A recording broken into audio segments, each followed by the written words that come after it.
Hi everyone, and welcome to our webinar for Beyond Deadwood Hackathon. We are very happy to have you here. My name is Anne, and I will be your host for this webinar. What are we going to talk about today? Well, today we're going to present to you what the challenge of this hackathon is about and what's the background, how we came to have this hackathon taking place. Then we will move on to a panel discussion with lots of different experts and partners to touch upon all of the different little topics of interest of this hackathon, so you have a bit more knowledge and context about what is it about this Beyond Deadwood Hackathon. And then we will continue with some more practical information about how to register to the hackathon and propose your ideas, find teammates, and finally some practicalities about how the event is going to take place, where, what's the schedule, what to expect. And then we will finish our webinar with some Q&A. So if you have any questions, you can already put them in the chat.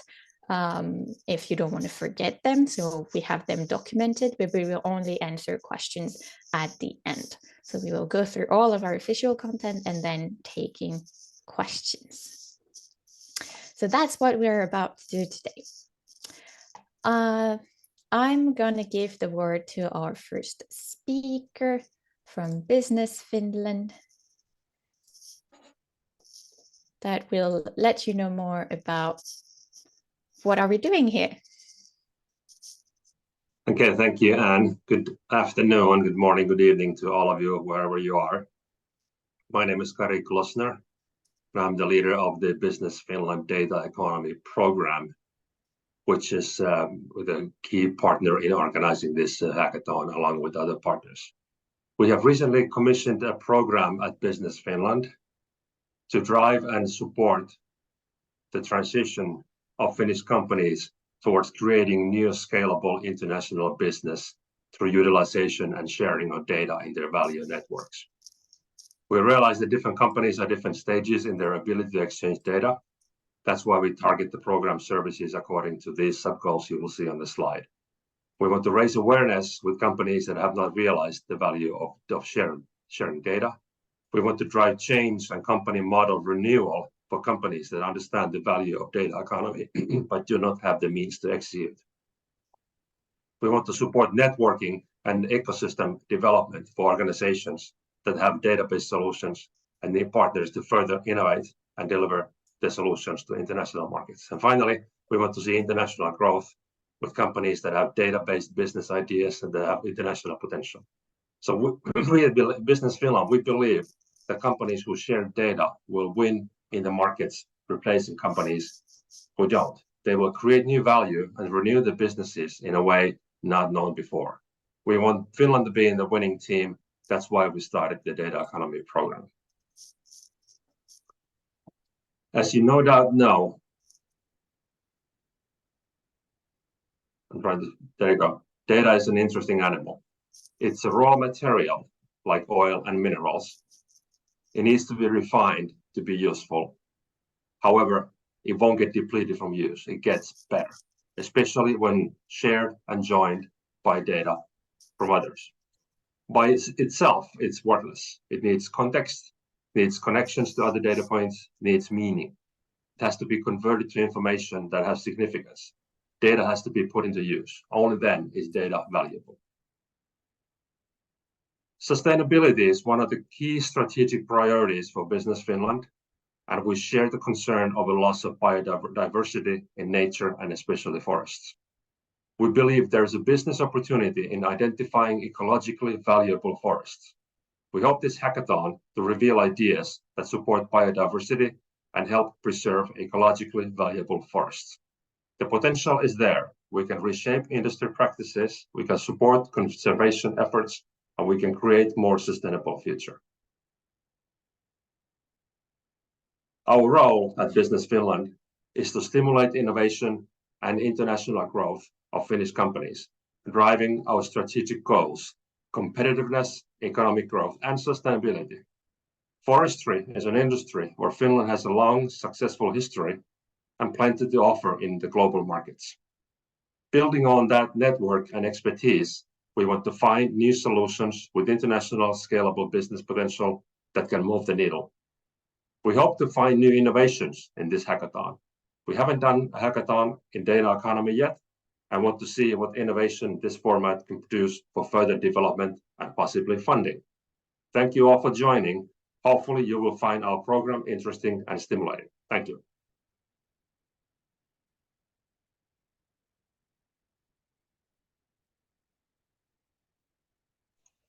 You're actually muted on if you were saying something then. No, I was talking to a colleague, but thank you, Jared. So thank you a lot, Carrie, for this introduction. And Jared, if you want to continue. Sure. Hi, everybody. My name is Jared Luxton. I work at Citra, the Finnish Innovation Fund, who's a partner on this hackathon, and very excited to see what comes from it. I'm going to tell you a little bit about why Citra is involved here, and also why we see this topic specifically as a really interesting and important thing which hackers and builders should be focusing on in the future.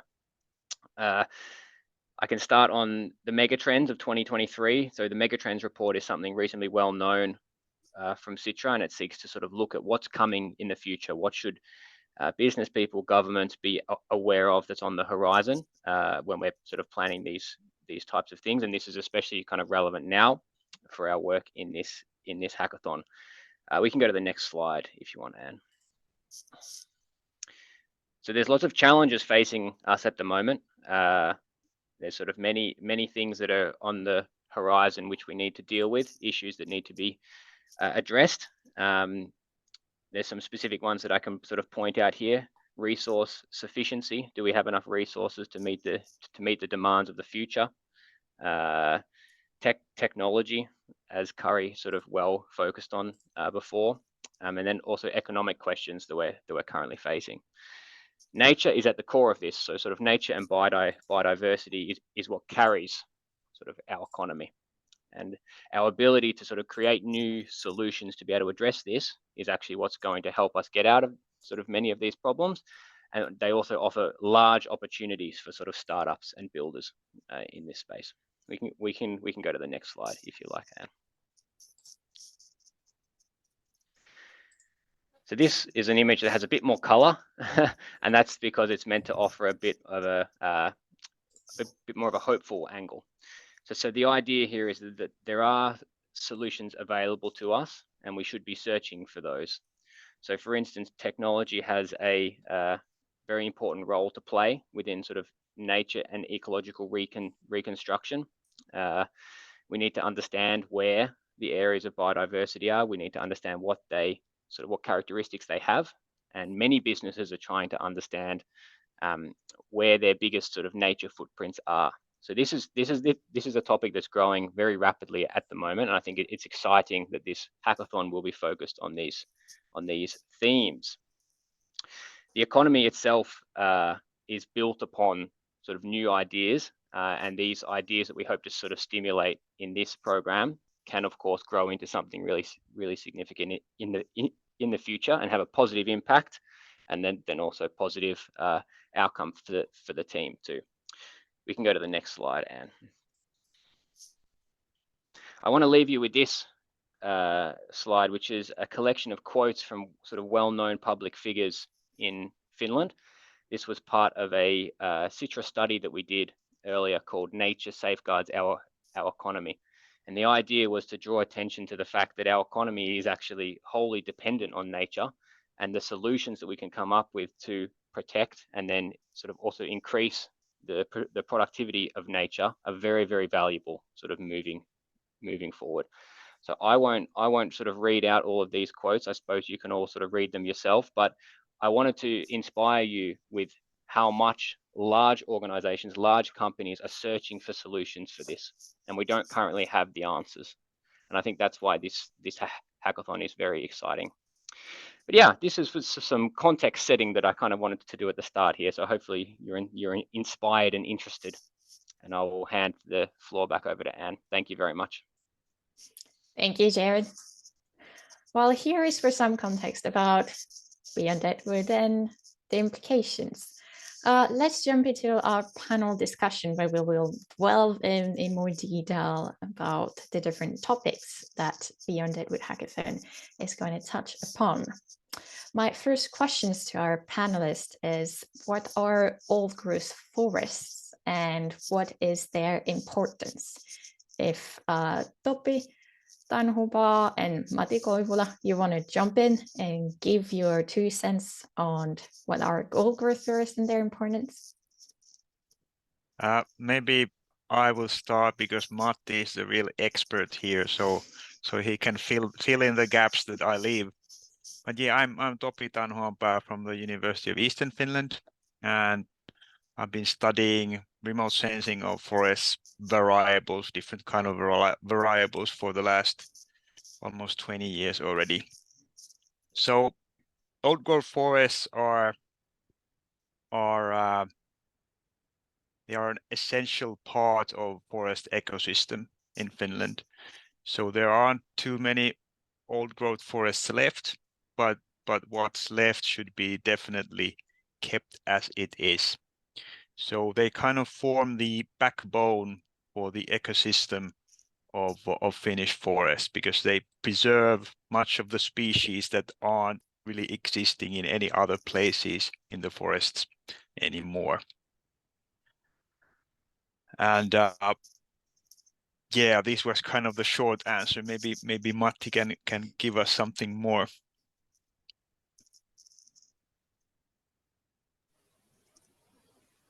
Thank you. I think you covered the kind of general importance of old growth forests quite well, and from that perspective, I don't have much to add, except for like when we talk about say old growth forests or natural forests, we're unfortunately dealing with partly subjective definitions and decisions here, and we could say like the Finnish national forest inventories have used definitions for old growth forests, which is that okay, their dominant trees are either more than 120 years if the forest is kind of deciduous, and more than 150 years if it's coniferous. And as you probably realize, these are just kind of artificial thresholds, and maybe not very useful, but if you go to literature, then you get swamped with very different kinds of definitions, which involve kind of dominance of natural disturbances that regenerate the trees at the different spatial scales, and the end result, or there is no end result actually. It's kind of dynamic system where we have a kind of heterogeneous mosaics that consists of different aged and different sized tree clusters that may be very different from one cluster to another. So, but yeah, and from the conservation perspective, these are extremely important, because the shortage of these very old forests and their certain structural features characteristic of them. So the lack of these kinds of forests is one of the main reasons for so many forest species having ended up in the national red list and actually being threatened to extinction because of the scarcity of old growth forests. So I think, yeah, that's it. Yeah, thanks, Matti. I think you've already started to tell us a bit more what we should care about old growth forests and what owners of forests should care about it, what's the value. So maybe I'm going to let Sakari Karppinen first talk about it, and then Topi and Matti, if you want to join in and give some more pointers about what should we care as forest owner about this forest and what's their value, and if you have any recommendations about that. Yes, hello. I'm Sakari from Business Finland, and I have been running a program in Business Finland called Smart Forestry, which was a little bit wider scope. It was concentrating on whole value chain of forestry, how to optimize it and make it more productive. So in a way, this is a very important aspect of forestry that we are talking today. And I think that the same methodology and technologies that are applied for productivity of forest could be also applied to protect old growth forests, so that we have a lot of capabilities on analyzing data from forest and automating data processing, etc. So that could be applied to biodiversity and of course, it's also, as we know, that climate change will cause a lot of disturbances on forests. So could be wildfires or more serious storms and other pests, for example. So we really need some new methodology to tackle and have our forest more resilient with those methods. So that's shortly my point. Yeah. Any other pointers, Topi and Mate, on what should owners of forest care about old growth forest and what's the intrinsic value that they have?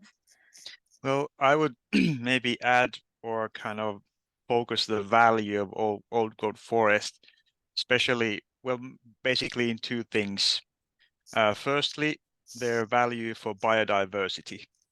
And biodiversity is kind of the backbone of everything. Like what can we do on this planet? It all, in the end, it depends on biodiversity and how can we survive here and what supports us. And as Jared already told us in his talk, it's all about nature's carrying capacity and how can we kind of keep it up or not destroy it. Maybe that's kind of the right way to say it. But then another thing is that the old growth forests also they store atmospheric carbon and also sequester carbon into the wood material and to the soil. And this is something, well, in the Finnish context, the effect might not be that big because there are so little of the old growth forest left, but it still exists. So they store carbon and kind of keep up the biodiversity.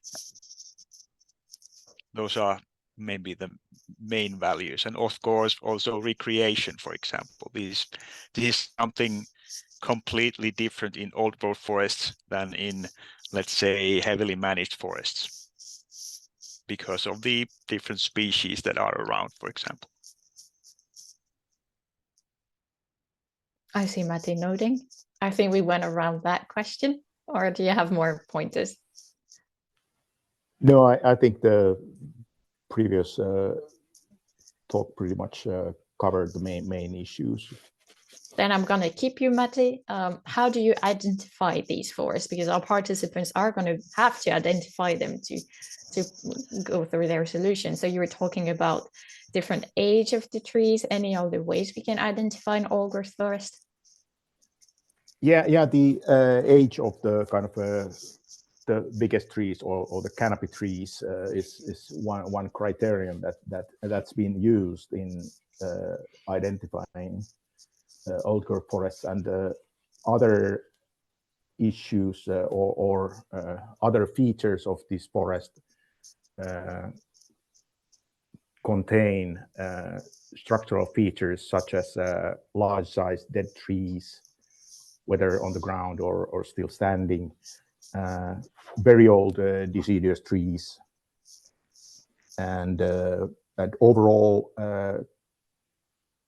rich tree species composition and multi-layered tree canopies. So those are perhaps the kind of key features that are commonly used in identifying these kinds of forests, at least in the Nordic countries. I don't know, I've noticed that there's lots of folks from elsewhere on this planet, and that's great, and they probably have or possibly have very different viewpoints, but yeah, it would be actually great to hear about them. I don't know if we have time. Yeah, thanks. Thank you. Topi, nothing else on the topic of identification of trees? Yes, I would like to add the perspective of remote sensing, because that is probably the way that we're going to pursue to. So Matti mentioned the age of the trees that is pretty essential here. And this is a very tricky parameter to come up with using remote sensing. We know that the height of the trees, for example, it correlates pretty nicely with tree age, but only to some extent. So once the trees kind of reach their maximum height within their kind of growth environment, they aren't really old yet in the context of old forests. So actually this height metric saturates too early for defining which forests are really old and which are not. And that's why we can use the height kind of in thresholding, for example, that these really aren't any kind of old forests, but not to really get the true ones there. So the other aspects, like it was kind of funny that the topic of this hackathon is beyond deadwood, but actually that deadwood part is very essential here, because that's something that we can at some extent detect from the forest, and that is one of the key components that separates old forests from the managed forest, for example. So you need dead trees. Yes. Good pointer. Or the Matti? forest species require dead trees, like the actually the shortage of dead trees is perhaps the most important reason for hundreds of species being threatened in Finland, and actually the situation is more or less the same in, for instance, Sweden and Norway, so in Nordic countries in general. And so far, like we actually wrote a kind of review paper on kind of remote sensing techniques in detecting these kinds of elements like dead wood, and it appeared that we are not there yet. We are not even close to reliably detecting them and then being able to kind of pull out their volumes or more detailed information on like how big these dead trees are, or what tree species they are, etc. But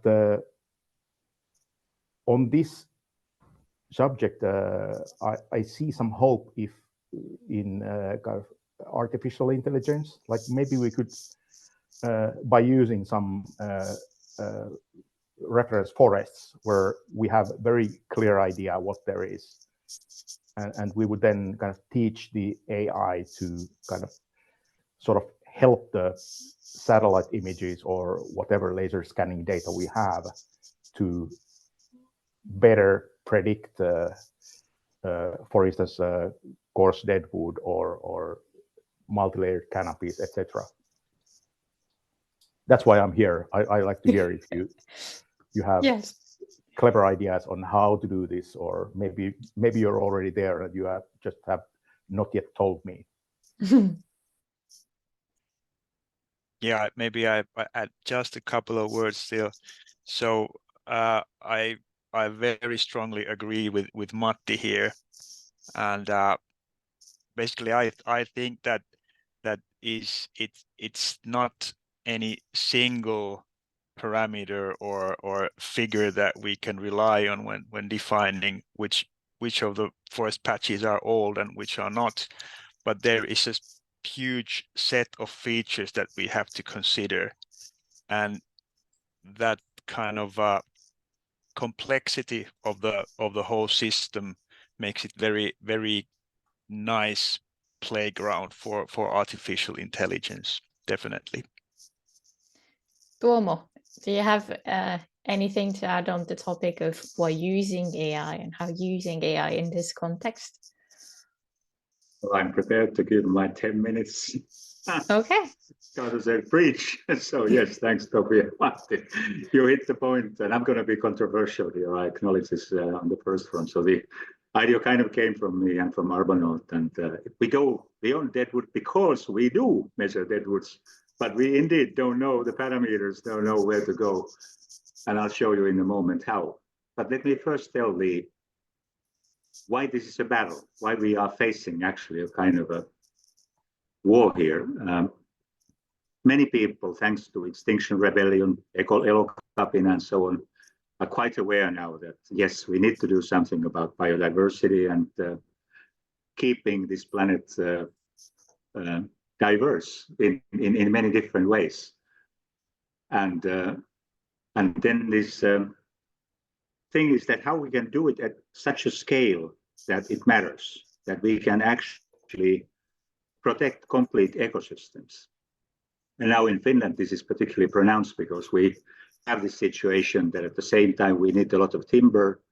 And if we only look at the situation from like a penalizing point of view, that okay, now let's protect all old growth forests. You know it's going to raise a lot of controversy, and it's particularly going to raise a lot of controversy if there's a lot of false positives. So this hackathon has been framed in such a way that your main goal is indeed detect good candidates of potentially old growth forests that should be protected, but then try to avoid misclassifying harvested forests that happen to have a lot of dead woods for other reasons, let's say bark beetle or beaver dam that has drowned them and so on.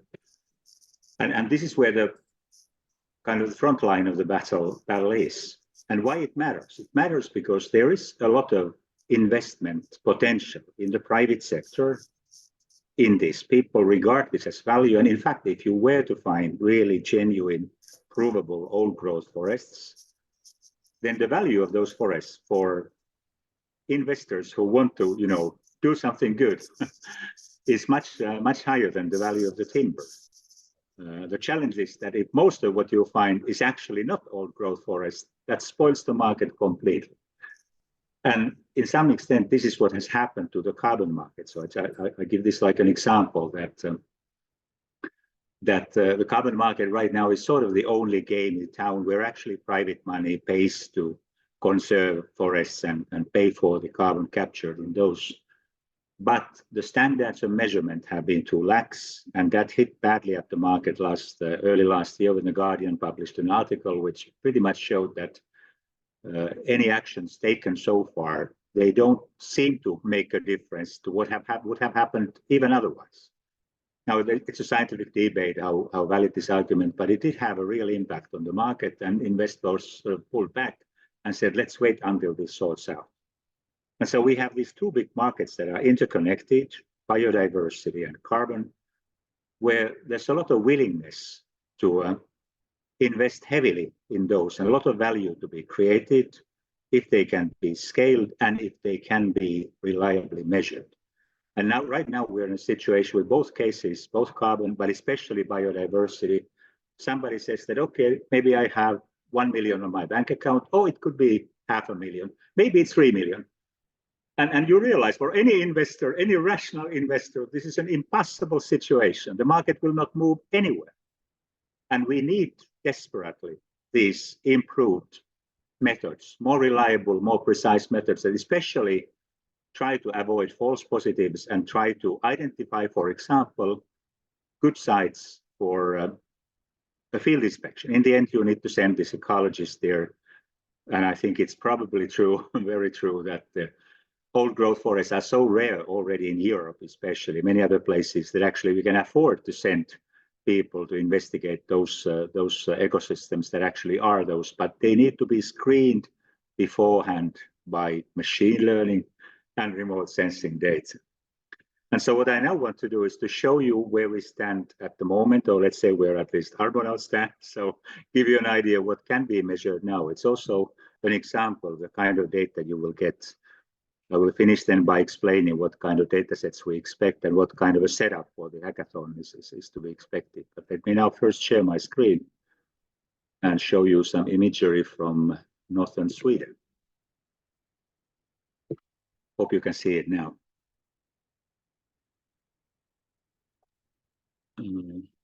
At least, yeah, okay. Yes, So just confirming. Yes. Okay, very good. So it's a project in northern Sweden, and where we have mapped about 80,000 hectares, a private forest for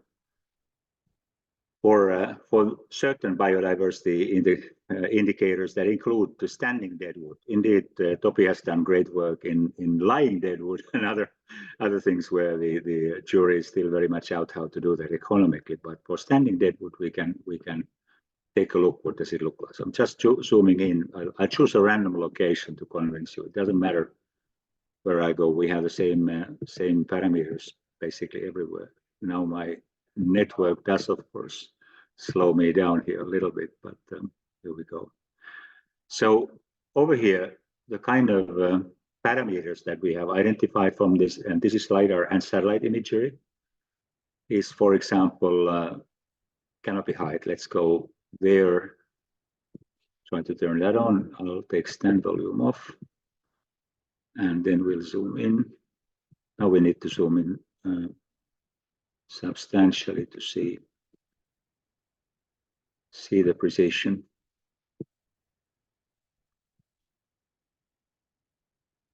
We need to take species map instead.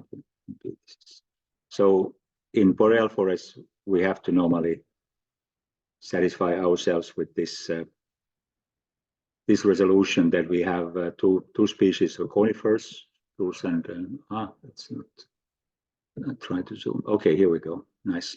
So here you see the species have been classified with certain probability, of course, but the accuracy being around 85% by the most probable species type for every canopy. And then we also want to see dead trees and dead tree groups. So they come here. I'll take the species off for a moment so you can see more clearly, because this is, so here you see dead trees individually identified automatically. They are standing dead trees. And then I try to find somewhere dead tree groups. This grouping has been, yeah, here you see some. So this is like what we can do now automatically at this moment. Just gonna zoom in a little bit more. And yeah, the dead trees, I don't think they have species in even our case, but if we put on the species map, then it's showing at least the surrounding canopies and what's the most likely species there. Hoping it loads. Now it's a hotel Wi-Fi, but I was allowed in the bar without drinks, unfortunately, to get with better connection. Here you go. Yeah. So if I know where to alter, it's by the way a useful way sometimes to just to turn on and off. So here, I think it's, if I remember, it's mostly pine forest up here in the north. So it's likely that those dead trees are also dead pine trees in this case. And then finally, we have also somewhere the canopy structure that might be referred to. But I don't seem to find it right near. So that tells basically whether the canopy structure is homogeneous, meaning that you probably have a dominant canopy height, meaning normally a harvested forest, or whether you have here. Yeah, okay, here we go. And I'll remove the species. So it's even canopy structure, variable canopy structure, and variable means that there's a larger possibility that it's actually a natural old growth forest because they grow continuously and they are not quantified. It's almost a nice analogy to quantum physics that if you quantify your forest, you create clear layers of canopy. That normally means they are not natural and therefore not old growth forests. So that's how it looks like. And it seems that that group of dead trees, for example, doesn't really contain old growth forest because the canopy structure is relatively even, not very rare. So as far as Argonaut is concerned, I'm stopping the sharing now. This is more or less where we stand. And now the goal is to go further to try to create some elements of these more reliable metrics that we could use for large-scale pre-screening of old growth forests. And what you will get in the hackathon is 2 sites that have been field studied and were also very dense LiDAR from National Land Survey, and that will be described a little later. 20 points per square meter is available, and then you will also be able to download satellite imagery like Sentinel and others from there. And you will have 3 of us, me, who was just preaching, and then Xenia Plevak and Petra Peltola, who both have studied remote sensing of forestry quite deeply, and especially old growth forests, to advise in practical terms of how to download data for those same areas. And then it's up to you to find the right artificial intelligence tools to process indicators that would be of the kind that Matti and Topi, for example, listed. So that's pretty much the battle plan.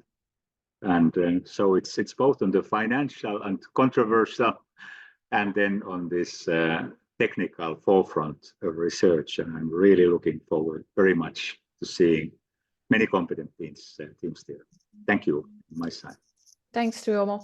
Matti, I noticed you have raised your hand and you wanted to answer or participate in the conversation. Just before that, since we're already on the data topic and data sources, etc., I would like to have Mikko Sipo give their presentation, and then we'll go back to you, Matti, if that's okay. No, I actually had just a quite specific question to Tuomo. Oh. Can I ask it now? Or yeah, sure, please. I was just, thanks Tuomo, super exciting materials. So I was just interested in, are these maps or the data layers, are they based on aerial images or like photos, or? No, it's mostly dense LiDAR. So the kind of thing that you will see, and yes, coloring is done often by satellite imagery, typically Sentinel. We also have here Samuli Junttila, who's running a company called Coco Forest, who identifies dead trees from high resolution satellite imagery. So there's quite a lot of methods by which you can try to approach this situation, but the challenge is that we often end up having these false positives, sometimes false negatives too, but politically the false positives are the poison. False negatives simply mean that, okay, you're missing some old growth forest, and we know that we are missing many of them now anyway. But if we end up blaming somebody that you have old growth forest that needs to be conserved and you can't sell it anymore, a bit like what happened in Inari, although it wasn't necessarily false, then you got a battle with the local people, with forest companies and everything in your hands. So we have to somehow try to address this very issue and make it attractive for every stakeholder involved to actually find these and conserve them and receive compensation for that. So yes, it's satellite and LiDAR mostly. Okay, thanks very much. Mikko? Yeah, do you hear me? Yeah. Yes, I'm here to tell you a little bit about the remote sensing data which National Land Survey of Finland is offering. So it's 2 areas from middle Finland, forestry areas, each of those 700 square kilometers. And from those areas we have true ortho imagery and laser data. The resolution of the true ortho is 25 or 20 centimeters, and the LiDAR resolution is 20 points per square meter. This is what we have prepared so far. Also, the original images, aerial images with the exterior orientation data is available. Okay, good to know. Thank you. So our participants will get access to all of this, what Tuomo presented and Mikko just mentioned, and you will be able to work with it and develop your models with it. Tuomo, some extras? Yes, I wanted to say that the real trial areas will be much smaller than this 700 square kilometers. That's an enormous number of LiDAR points. So, and also we don't have the field data of all of it. They are good typical areas of Finnish forest, but we try to find a pair of areas where one of those really is old growth forest with lots of dead trees, and the other one is definitely not old growth forest, but also has lots of dead trees, so that you get like a good comparison. And your mission will be to separate those by machine learning. So supervised or unsupervised by whatever innovative methods you get, as long as you get those areas told from one another, this is old growth forest, this is not, then you've achieved something quite remarkable. There will be the challenge. You have the false positive and the real positive, and you need to get it a negative and a positive. That's a good summary of what their people are going to be doing. I think we covered everything on our data topic. So I think we need to move on to some more business aspect, because like we discussed, there's also a business aspect to this. So how does this translate into business? Jared? Yeah. First off, I'll just say thanks to Tuomo for a very interesting presentation. If I wasn't a sort of involved in the jury, I think I would almost want to join in on the hackathon. So sort of well done to that, Tuomo. But how does this translate to business? I think the best way to describe this, and I'm going to start from a bit of a higher level here, is that there's a little bit of a data gold rush going on in the area of sustainability at the moment. There's a lot of increased regulation that is being placed upon businesses all around the world. There's new frameworks and sort of guidelines for how businesses need to address sustainability. And in many points, the sort of choke point is actually access to adequate data. And this is maybe true in forestry and also true in many other industries around the world. So what I want to say is that I think this is a really it's a good time to be thinking about the solutions to this, because the demand is really there, and the demand is growing actually all the time. One good example of this here in Europe is how companies need to comply with sort of regulations coming from the EU. Many companies don't have the biodiversity data needed to understand what they need to report, and I think this is something where this hackathon is sort of focusing on a specific topic that we've just heard about with the old growth forests, but the concepts that we're thinking about using these sort of spatial sensing methods and translating that into something more valuable for companies is very applicable throughout many different types of value chains too. So I'm excited about this challenge, but I also encourage those listening to think big about how these types of spatial data, like this type of spatial data, can be used in different ways to help businesses of all kinds become more sustainable. And that's really what we need, and those types of solutions that people will be willing to pay for too. So yeah, that's maybe just my initial thoughts, and hopefully just trying to get people as excited as I am about this. Thanks, Jared. Sakari, any other business thoughts? Yeah, I have to agree that it's an exciting and growing topic, and also agree with Jared that it's a good window of opportunity at the moment to.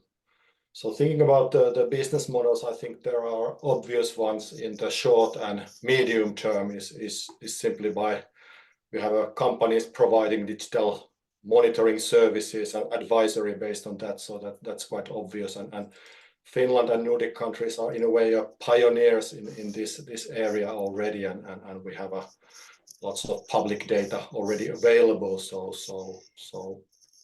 that, and as Tuomo mentioned, in a longer term, I think the market for carbon and biodiversity is still very much developing. It's quite local and voluntary. So I think there will be, in the longer term, there will be probably new business opportunities in those carbon and biodiversity market.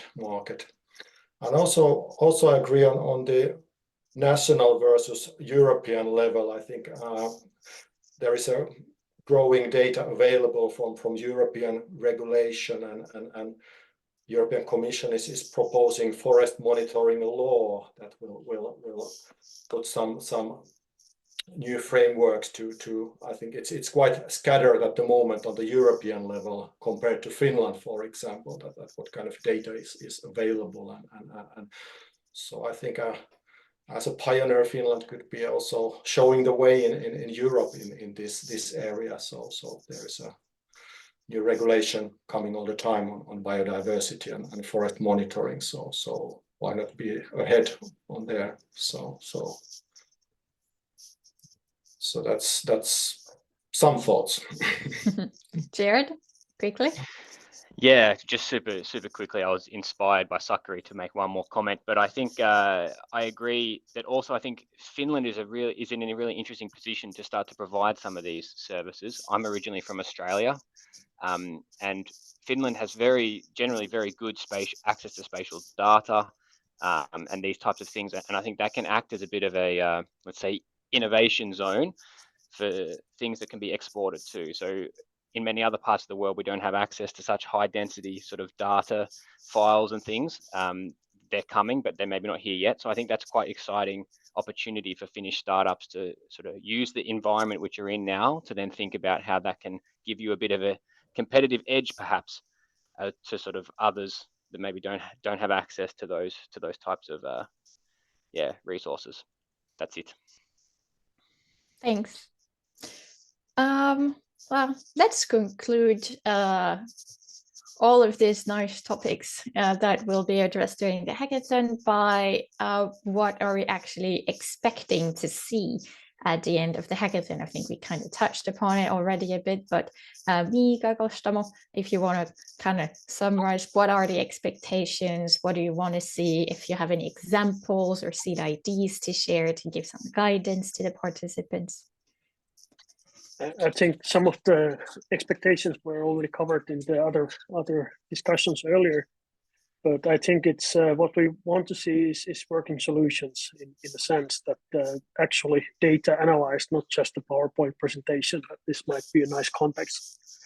But in a sense also, I think one thing personally, because Geoforum is a geospatial network, I would like to see also a bit of thinking outside the limitations of the hackathon, in the sense that we have data sets, we can analyze them, but also if you find out from the data set that, okay, you can't figure this out from here, then kind of look into that, what would be needed.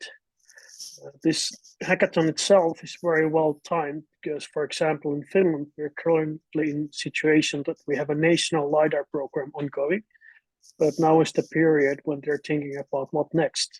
And if the finding of this is that defined by diversity, we need 5 more points per square meter or something, then that kind of findings are really valuable. And also in a sense that I would also like to see a bit of challenging the expected outcomes. So if we say that there's 2 data sets, analyze these, give us an algorithm how you found it and what is the kind of percentage of correct answers and percentage of wrong answers. I would like to see a bit of diversity on that. So people try new stuff. We have Geo AI, but it doesn't go to this level yet. So there's some new things to learn about and also discover in the challenge. Thanks. And as a nice transition to the practical things you need to know about the event, let's open your appetite for the event by telling you how we will reward the winning teams and solution of this hackathon. Jared, if you want to introduce the grand prize. Yes. Yeah, Citra is really happy to participate in this hackathon and provide the grand prize of 10,000 euros, which is the sort of the prize pool there. So we're hoping that that will pique the interest of you guys and really make you work hard to produce something interesting. Yeah, so it's something that we're really happy to be part of, and we're looking forward to seeing what comes from it. So 10,000 euro prize pool there. Amazing. And in addition to this, the winning team will also receive 2-month mentorship from Aldo Startup Center, especially if you were not a startup and your team has won and you're thinking about becoming one. So that means access to facilities, co-working spaces, the accelerator program, lots of events that include like training, workshops, etc. You will also be granted access to location innovation hubs services.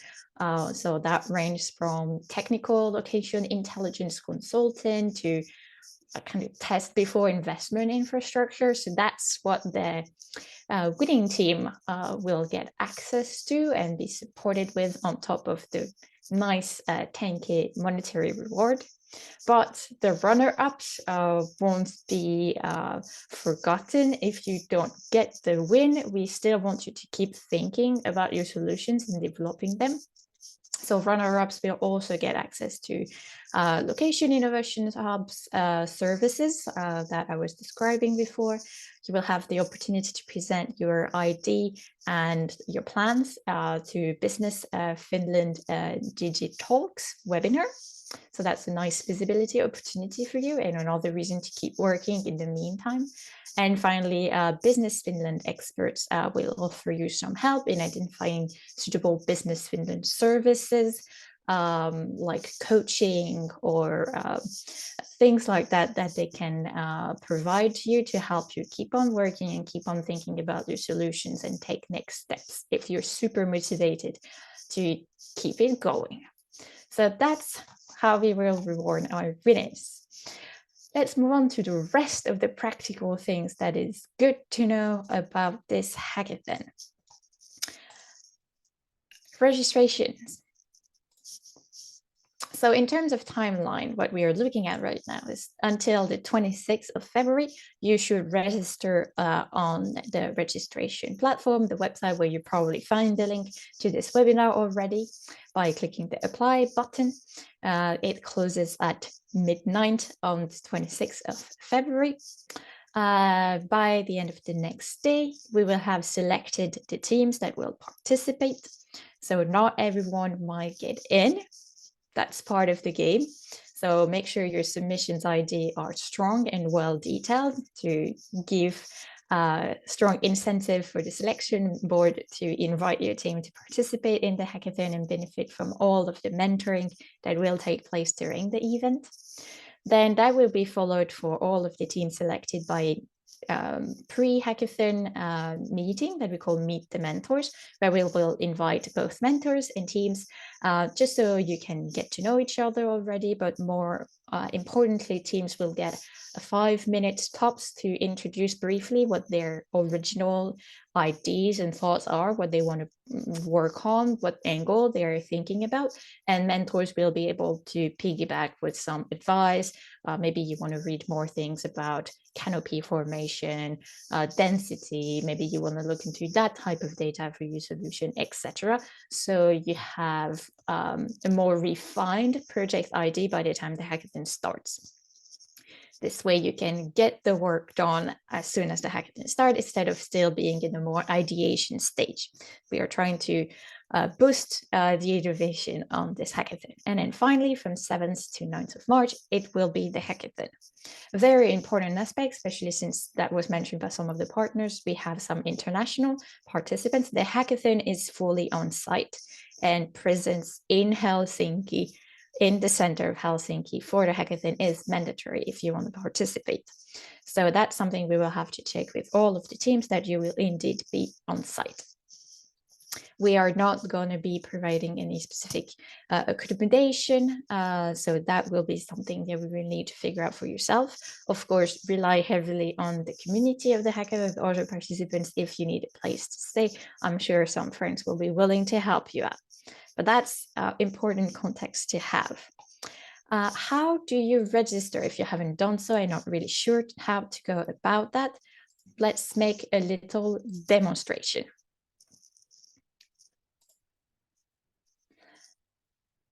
So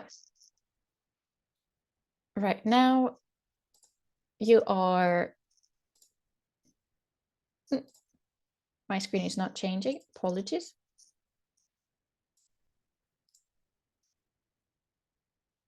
There we go. So right now you're on the hackathon page. I'm gonna sign out. So if you don't have a profile already on our platform, please register first before going to the hackathon page to apply. This is going to make your life easier. So first you register, you have to give your email, create a password, and then moving forward, you need to give some basic information like your birth date, because only people that are 18 plus are allowed to participate on our event, etc. You can give some information about your background, education, skill set, etc., to make your profile enticing to other participants so you guys can team up. Once you have registered, you can go to hackathons, and then you will find your beloved Beyond Deadwood hackathon. Learn more, and then you have a very obvious button that says apply to the hackathon.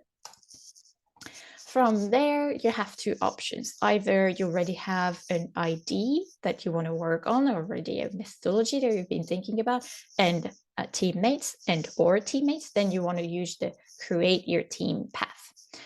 If you don't really know what you want to work on yet, or you don't have anyone to do it with, then you can click the join in team path. This will basically lead you to the same thing. So if you create a team, then you get to validate your profile information that I was describing earlier. So just to make sure that this is up to date, you can use the nice sliders to describe if you're very competent in something, a bit less competent at something else. Then you can keep moving when you're sure your profile is up to date. Since we will be providing catering, we have a couple questions about your dietary restrictions, so we can cater to your needs. And then finally, you'll get to create a team. Sorry, let's just select something so we can keep moving. So you can create a team by typing a name. And then if you have any friends that you already want to invite, colleagues, classmates, connections, etc., just type in their email, and an invitation to join your team will be sent directly to them. And then finally, attached to your team is a submission. The submission is the project ID that you want to work on, and that's mainly based on that you will be selected to participate. So you can put a title, a short description, and then you can decide how private you want the rest to be, because if you put it public, other participants will be able to read the rest of this information, which is very good if you're trying to recruit teammates. If you think your team is already complete, or you're afraid for some IP or someone's going to steal your ID, which is not the mood we are going for in our hackathons, but I understand the concern, then you can keep it hidden and put some more information that the selection board will get access to when selecting the participants. And then finally, you submit that, and you are registered. For people that don't register with the team, it's exactly the same thing, except you don't get the team and submission steps there. So now that you're registered, you might want to go back to the hackathon page and click Browse Submissions. This is the list of all the project ideas that have already been proposed for this hackathon by registrants. If you want more information, you can check the submission. There you see the team members that are currently already registered on it, and the short description. You can request to join that team and that project if you want to propose your services by clicking this button, and then it will open, it will send a notification to this team members that you're interested, and then they get to check your profile and accept or not your request to join. So that is if you're lone participants looking for a team and an idea to work on. If you are a team, but you want to find more resources, more members, you can click on View Participants. Then you can see a lot of people. You can view their profile, some of the skills that they put as a highlight, so for instance, UX designer, marketing. So you can view their profile. And then if you think that's a good match for you or you want to know more about them, you can send a message. Type in your message, send it. It will send the message to their email address, and they will be able to reply to you without ever your email addresses to be revealed to one another. So this stays fully GDPR compliant. So you don't need to worry about that aspect. And that's how you find a team, register, format teams, etc.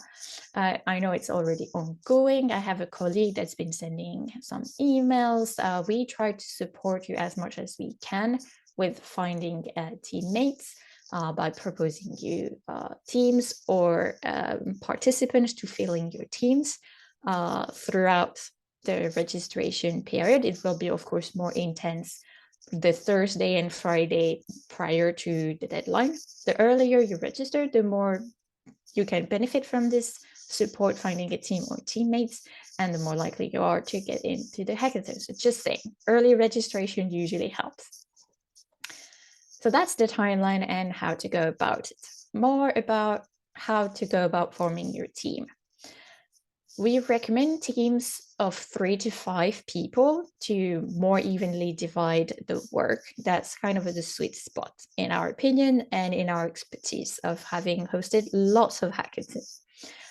Things you can consider when forming a team, of course, common interest in the challenge, common solution idea, or who wants to see the problem, complementary skill set, and of course diversity of perspectives. And that's something we cannot stress enough.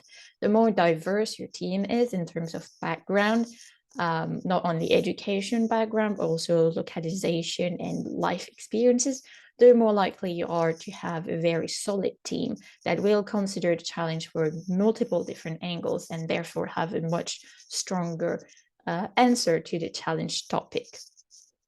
And our advice is that get anyone that you can involve if you want a strong team. Recruit your friends, your classmates, your colleagues, anyone from your network. Go on and post a message on LinkedIn saying, hey, I want to participate in this hackathons and I'm looking for people to join my team. Anyone in my network interested, please shoot me a message.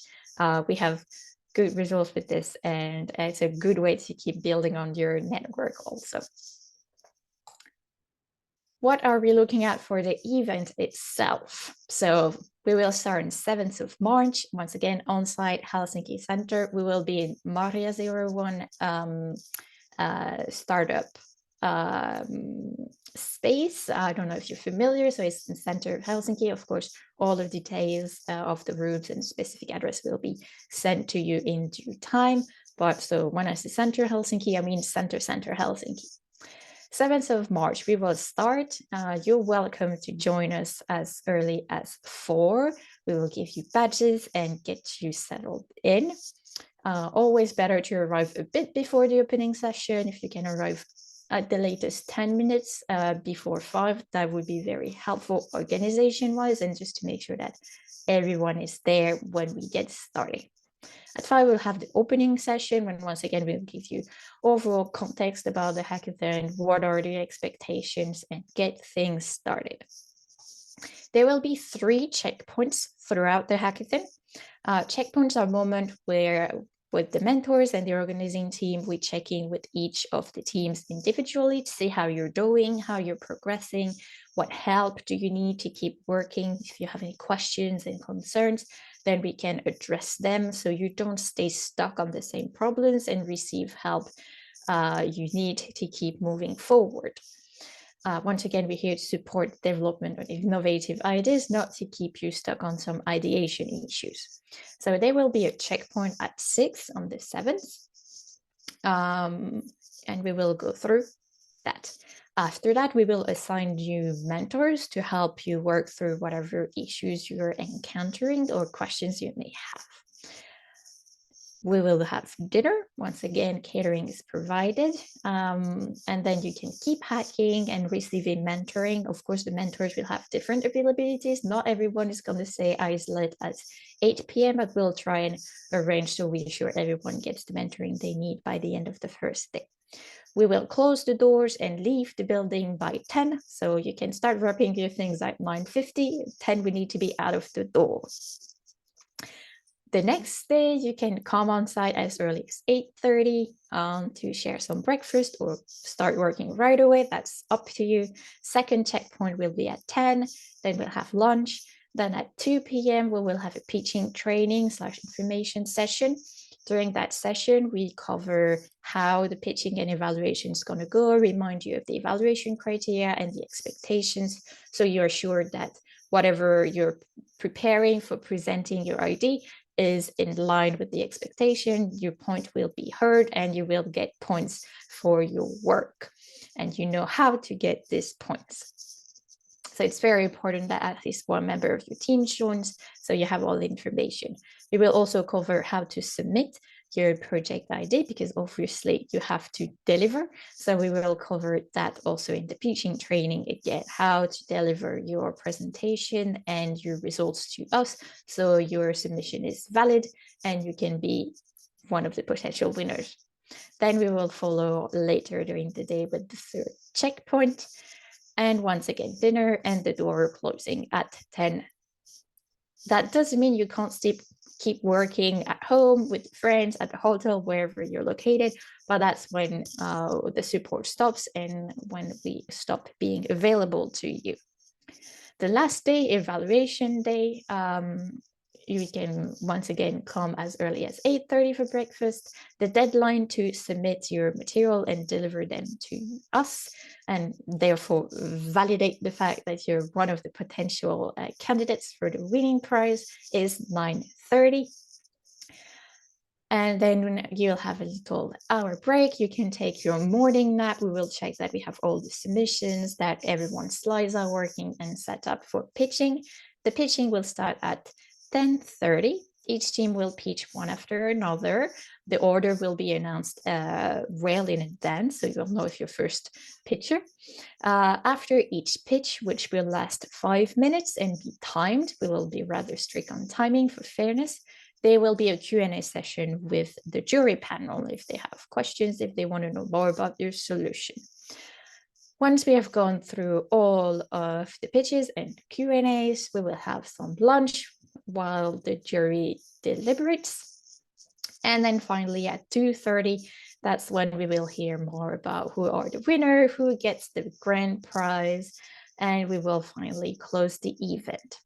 All of the highlights that are in red mean that we absolutely need someone from your team to be present on site for these items.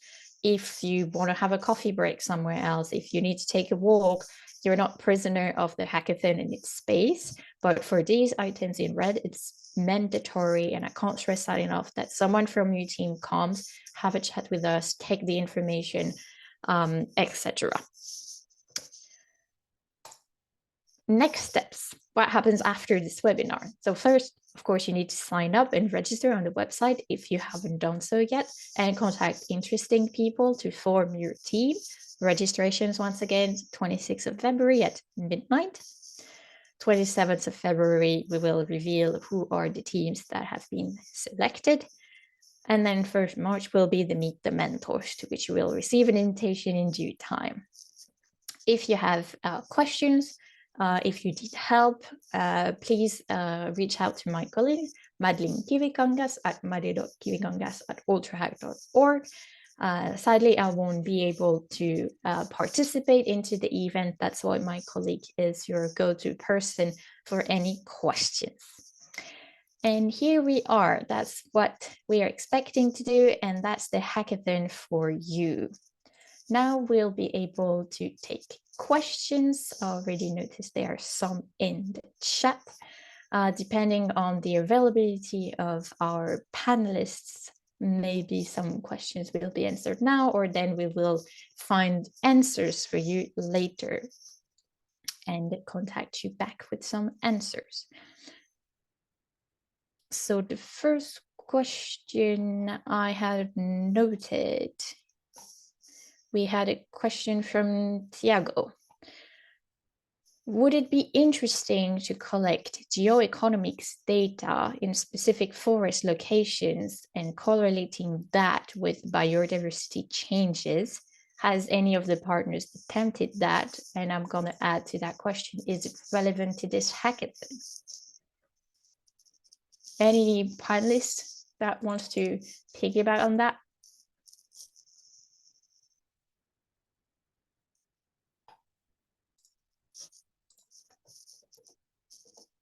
Tuomo, maybe you have some. Sorry, I had to jump off for other urgent. This afternoon is crazy. I'm in 4 meetings simultaneously, but let's try to do what I can. So the question is a good and relevant one. The challenge is that since we haven't really been able to identify the most crucial biodiversity variables in the first place beyond deadwoods. I mean, standing deadwood is always a good starting point. And yes, as Matti said, maybe this canopy structure is a good one, and species mix would be a third one. So we haven't also really followed that. There's also the challenge is that you seldom get the same data set over long periods of time. Finland is going through a second round of LiDAR collection, but the first round was much sparser than the current one. So it was 0.5 to 1 point per square meter. Now we do 5 to 10, and now the plan is next go to 20. So you also don't have the same capability of looking at change. The clearest example where this is being done worldwide actually is deforestation. So obviously, all these carbon market schemes, they require that you go back at least 10 years in time and identify areas that used to be forest, but no longer are.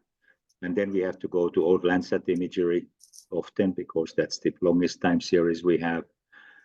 And the challenge with the optical satellites and other passive sensors is the fact that to overcome the variability of the illumination conditions, whether you have haze or cloud, what season it is, leaves on, leaves off, time of day, sun angle, they create such a mesmerizing complexity that even baselines of biomass, for example, and carbon there are challenging, and even carbon change, how much timber volume, and thereby roughly half of that is carbon, has been lost is difficult. So I would say that the question is relevant, but we probably have to solve this primary question first. Fair.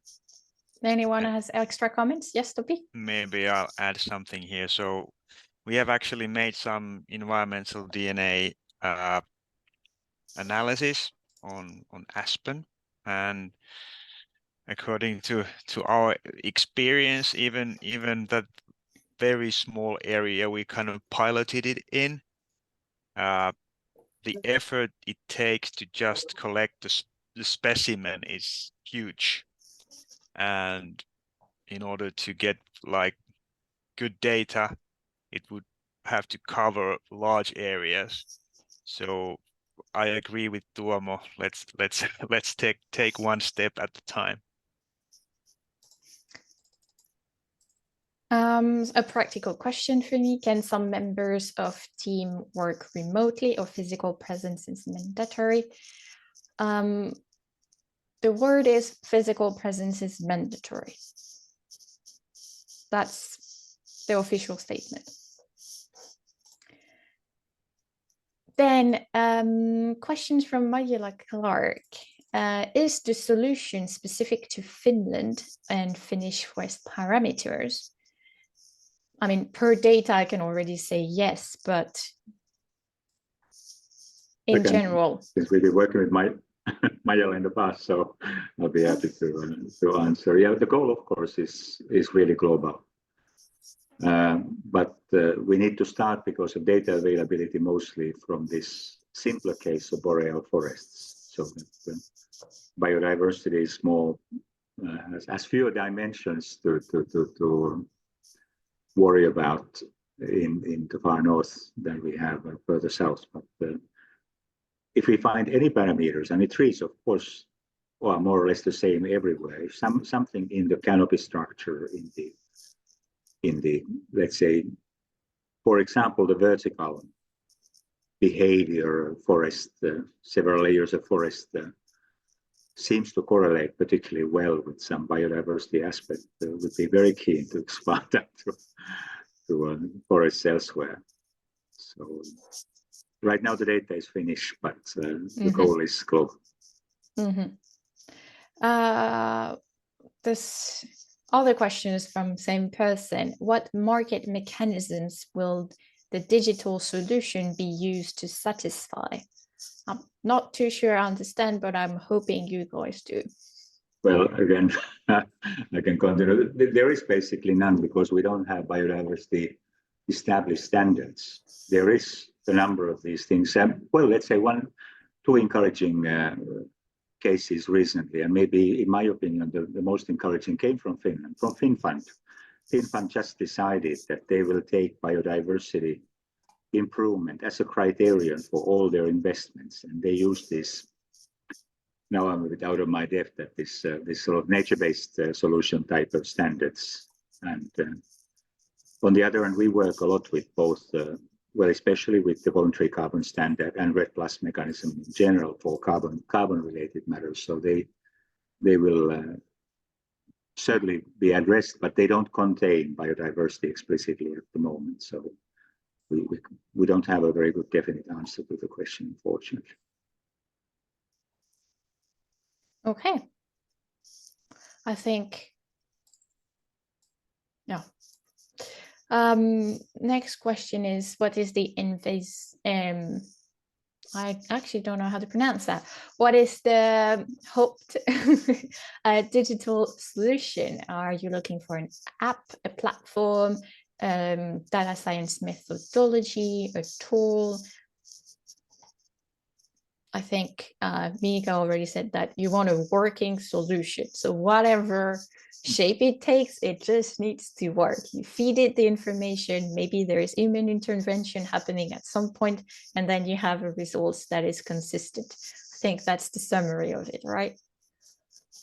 I would ask for more information on that, because the digital solution will define what your team skills are needed for this particular problem, because you might be wanting a platform which would have very different team member skills to a data science methodology.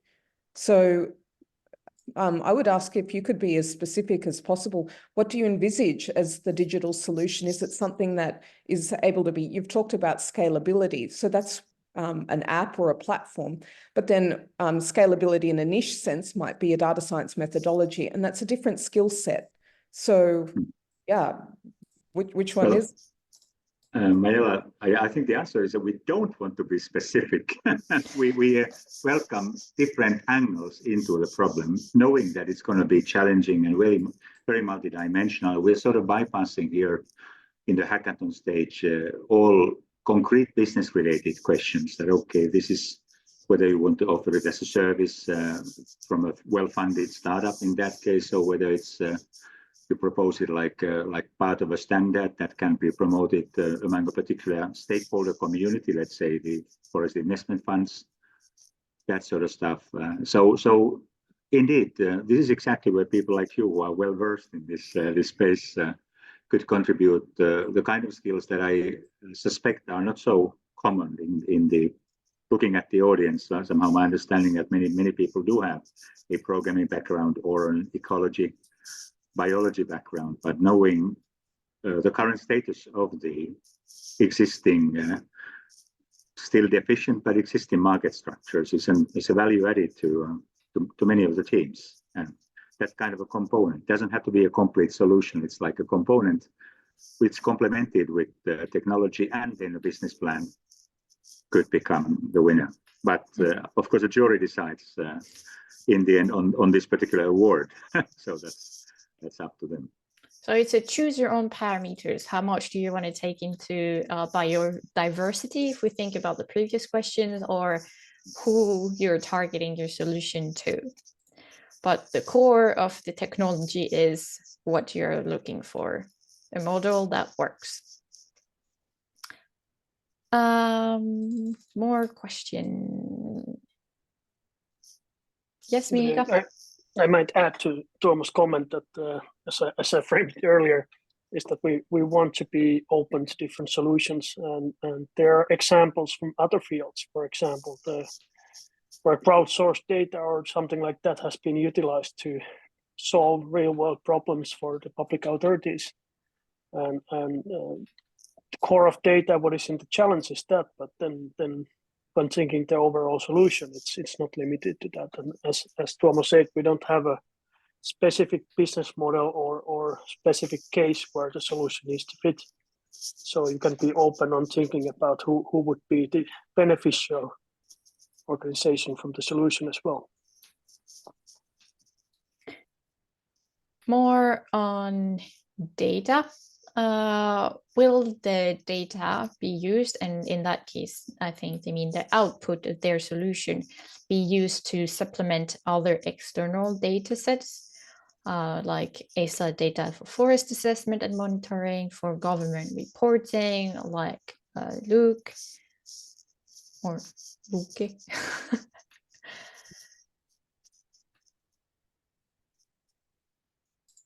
I don't think there's a plan on that yet at the moment. This is also left fully open. That how, of course, the team that develops something owns the innovation, and then it's up to them, or possibly together in some conglomerate, to try to think that what might be the best way to market in this way. So no specifications on that yet, as far as I can see. Can you use your own data, or do you need to use only the data provided? I think we partially answered, but a reminder doesn't hurt. Definitely can use your own data, yes. The richer, the better, but it has to be on the same areas. That's the only thing that will be imposed. Yeah, or contribute. I mean, of course, it could be, technically, it could be from elsewhere, but help calibrate a model that works on the area. So this is actually common practice. Also, maybe a hint that you have, for example, a lot of forest sample plots by Metsäkeskus available all over the country, and sometimes from similar forests as well. So it's a good idea to think outside the strict limits of the area, as long as it helps to attain the goal in these target areas. Is the jury willing to consider solutions outside remote sensing and AI application to specifically monitor deadwood and old growth? So are there other criteria that you're willing to consider and take into account and award points to than monitoring deadwood and old growth forest? Probably biodiversity is something they want to point towards.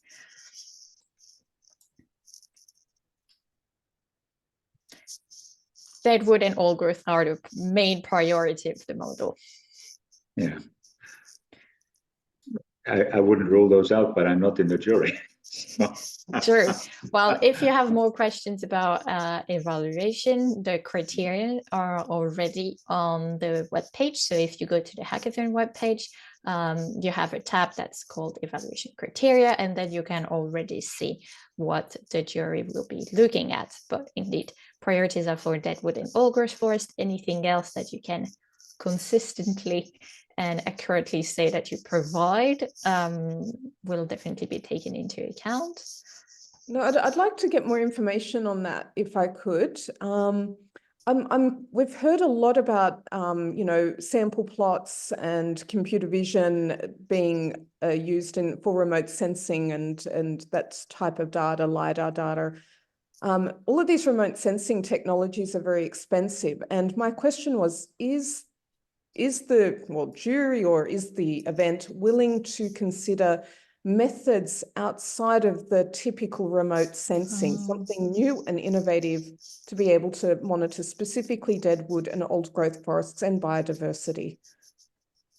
So we're not going to be doing, you know, computer vision, and we're not going to be doing, you know, KNN models and, you know, the typical, the standard stuff that we do for forest monitoring and assessment, and where we also extrapolate biodiversity indicators from it.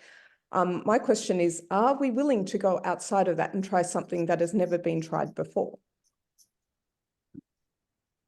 I would say yes, but the challenge is in how to prove it quantitatively in this context of a very brief hackathon. So the metrics by which your solution is judged right now, it's in terms of these two sample plots that will be presented. Let's say if you think about things like eDNA, nature metrics, and so on, type of stuff, they have their role to play, but here I would find that a bit hard to apply in the context of a hackathon. So certainly the interest is wider, but for this particular event, you would need to show somehow that the result is better than some competitive approaches in this case. Well, thank you. So, that helps a lot. Thank you. And then we still have a question. Is there any data set we can access beforehand that could help with thinking and generating some ideas? I don't think that's the plan right now, to deliver the data publicly before teams are selected, right? But I hope that we could have those areas, the true trial areas, delineated so that their shapefile, you know, the surrounding, the perimeter of those areas can be published.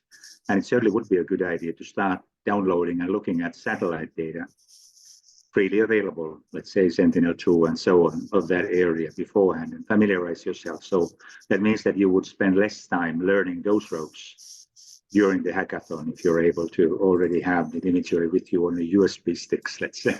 So it's that part of the data. And indeed, a great part is actually identifying possible remote sensing sources that are accessible now one way or another, but which we will not provide. I think the primary data that will be provided is the high density LiDAR that will only be available on site and under specific conditions. You have to sign an agreement on that. And then we still have to think through how do we deal with the sample plots from the area that they can be used, all of them for model calibration, or will some of them be left for validation and so on. So that's still open. But I hope that we can publish the areas beforehand, and then you can download your own data. And this is maybe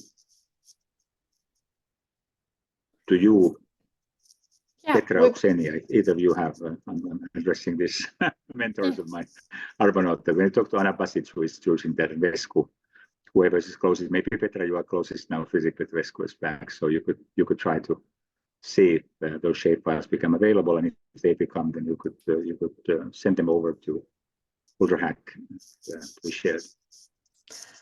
That would be great. So we will try to make it available beforehand, will be the answer to the question. If you want more resources, there are already some links to publicly available resources and food for thought that are listed on the Hackathon page. So you can click on more about the hackathon, learn more, and then when you scroll down, of course, all of this is relevant information, and I invite you to read it thoroughly before making any submission. And then you also have more resources, IDs, and things to look into to nurture your reflections.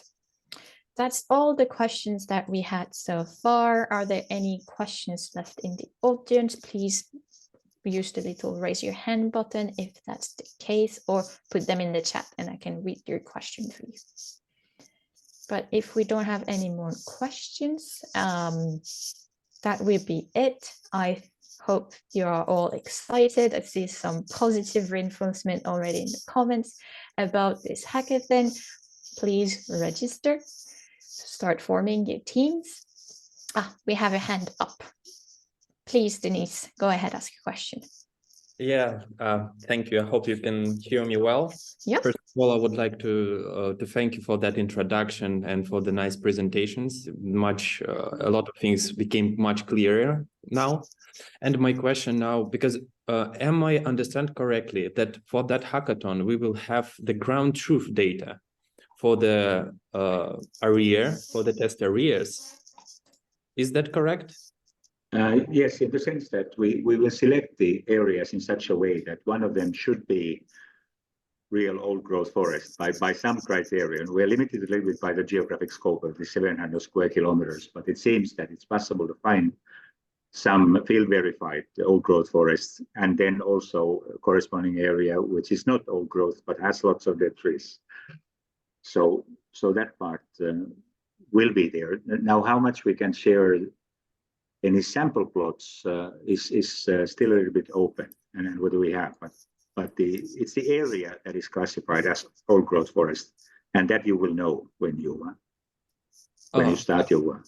Yeah, understood. Thank you. And then the second question is there. I'm mostly interested in the format of the data. Will it be the points, just like the ground truth observations from the ground that we've seen the individual trees, or it will be polygons? It normally will be less file, I suppose. That's a bit challenge. So it's a good idea to use less tools or other open source like LiDAR processing points. Maybe they can be. I believe some of the mentors can help turn those into some other three-dimensional format, but less files is the standard for normally distributing those. I wonder if JSON is feasible or available or makes sense. This is a question to NLS distributing data, but yeah, it's getting technical. But these are kind of relevant questions. Yes, for sure. Maybe food for thoughts for the partners to think about what we can come up with. Okay, thank you for your answers. Yeah, understood. Yeah. Thanks, Denise. Another question in the chat. A group that is already working on some forestry identification tools, but with a broader scope, and wants to know if they can still apply and participate in the challenge by just focusing on old growth forest, which is a tiny part of the scope that their bigger project is on. My immediate answer to this would be yes. If we are looking for solutions that focused on old growth forest for now. So if you were developing a model that focuses on more parameters than this, please come and just focus on this parameter that will be done for your bigger project. And we will only take these into account as been discussed. Please make it transparent that this is part of a bigger project that you've already had time to work on, as this will be taken into account in evaluation, of course, for fairness with the other groups that may have started from complete scratch. Okay. Seems like we're through with the questions this time. So thank you everyone for participating. Please register as soon as you can. We will help you as much as we can finding teams and getting together. And the latest you will hear about us on the 27th when we will reveal the team selection. Have a good rest of the day, everyone, and goodbye. Goodbye, thanks. Thank you, speakers. Thank you, participants. Bye. Thanks. Goodbye. Bye. Thank you. Thank you. Bye-bye. Bye.